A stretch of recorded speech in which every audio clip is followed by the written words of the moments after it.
Physics के इतिहास में अक्सर ऐसा देखा गया है कि किसी प्रॉब्लम को सॉल्व करने के लिए वैज्ञानिकों को नए मैथमेटिक्स की खोज करने की जरूरत आन पड़ी हो। तब उन्होंने पाया कि मैथमेटिशियन ऐसे मैथ्स की खोज पहले ही कर चुके हैं। क्वांटम फिजिक्स और रिलेटिविटी के लिए जिस मैथमेटिक्स की वैज्ञानिकों को जरूरत थी उसके साथ भी यही हुआ था।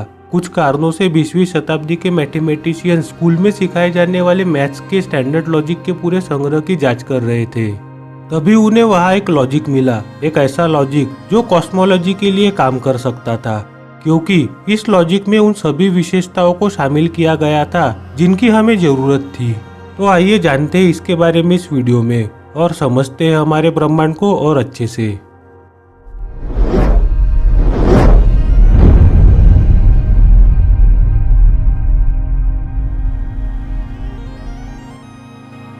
इस लॉजिक में इस बात को स्वीकार किया गया है कि ऑब्जर्वर ब्रह्मांड के भीतर होगा, इसलिए प्रत्येक ऑब्जर्वर के पास ब्रह्मांड के बारे में सीमित और आंशिक जानकारी होगी जिसे हम आसपास देख सकते हैं।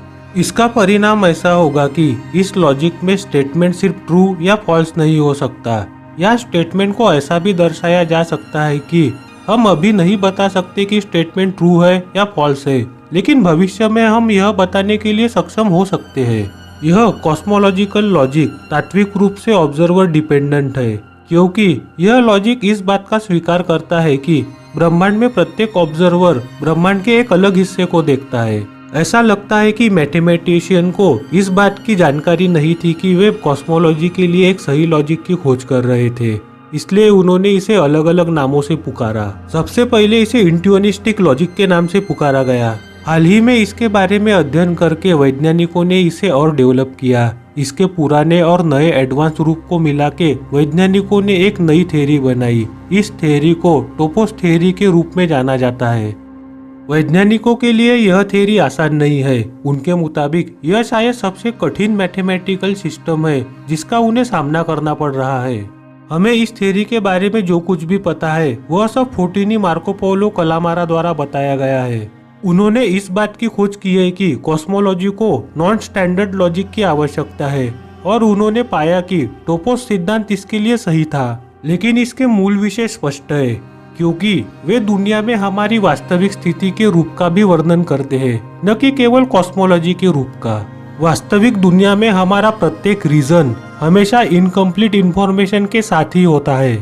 प्रत्येक दिन हम उन बातों का सामना करते हैं जिनका ट्रू या फॉल्स होना हमारे इंफॉर्मेशन के आधार पर तय किया जा सकता है। हमारे सामाजिक और राजनीतिक जीवन के रूप में हमारी पहचान अक्सर स्पष्ट रूप से हर आदमी के लिए अलग अलग होती है, क्योंकि हर ऑब्जर्वर के पास हमारी अलग अलग इंफॉर्मेशन होती है।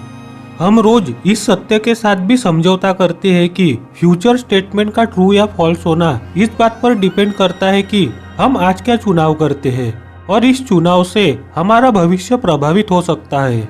इस थ्योरी के पूरे मुद्दों को साबित करने पर गहरा प्रभाव पड़ता है।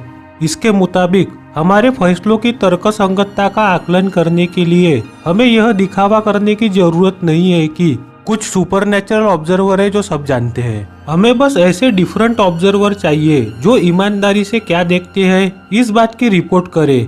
जब हम इस नियम का पालन करते हैं तब हमें पता चलता है कि हम और अन्य ऑब्जर्वर के पास इतनी पर्याप्त जानकारी होगी कि हम ट्रू या फॉल्स स्टेटमेंट का सही निर्णय ले सके। सभी ऑब्जर्वर के डिसीजन सेम होने चाहिए। उनके पास जो भी इंफॉर्मेशन है उसके आधार पर जब एक ऑब्जर्वर के लिए स्टेटमेंट ट्रू होगा तो सभी ऑब्जर्वर के लिए वह स्टेटमेंट ट्रू होना चाहिए।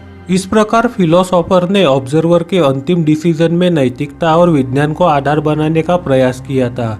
हम सब कुछ देखने वाले ऑब्जर्वर को कंसीडर किए बिना भी तर्कसंगत रूप से रह सकते हैं। हमें केवल इस नैतिक सिद्धांत में विश्वास करने की जरूरत है कि ऑब्जर्वर को ईमानदारी से यह कम्युनिकेट करना चाहिए कि वह क्या देख रहा है।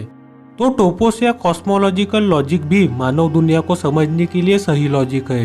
टोपोस थ्योरी अर्थशास्त्र, समाजशास्त्र और राजनीतिक विज्ञान के लिए सही आधार होना चाहिए। मुझे इस बात की जानकारी नहीं है कि इन क्षेत्रों में किसी ने भी टोपोस थ्योरी को लेके अपनी विषय की नींव बनाने की कोशिश की है।